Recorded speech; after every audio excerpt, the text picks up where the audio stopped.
I'm sure you've learned relative clauses before, so today our focus is a recap on it. The question is, what is a relative clause?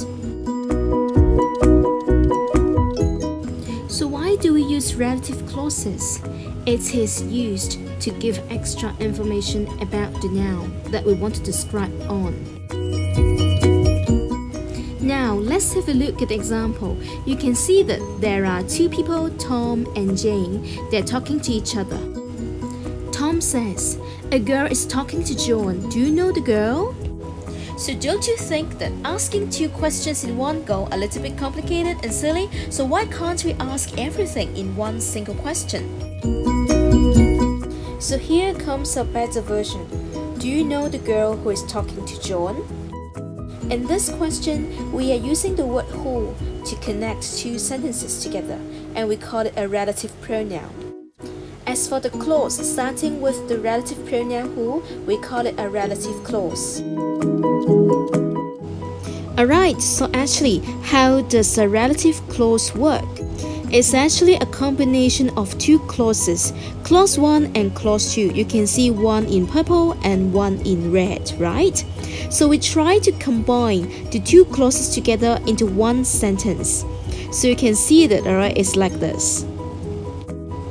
And in between the two clauses, we add a relative pronoun to combine them. Remember any relative pronouns? They are who, whom, whose, which, where, and so on and on. So from this question, do you know the girl who's talking to John? So we know how relative clause works by looking at the colors. But of course, there can be different ways to combine two sentences into one using relative clauses. So have you noticed that the purple box and the red box are put in a different arrangement from the previous one?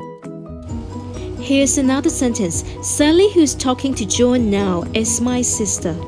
This is actually from two sentences. 1. Sally is my sister. 2. Sally is talking to John now. From the two sentences, we know that Sally is a common subject that we want to talk about and refer to.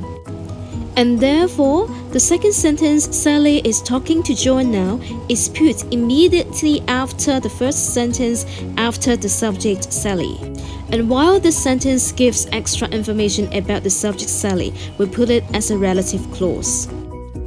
In short, a relative clause is formed by combining two sentences together using the relative pronoun.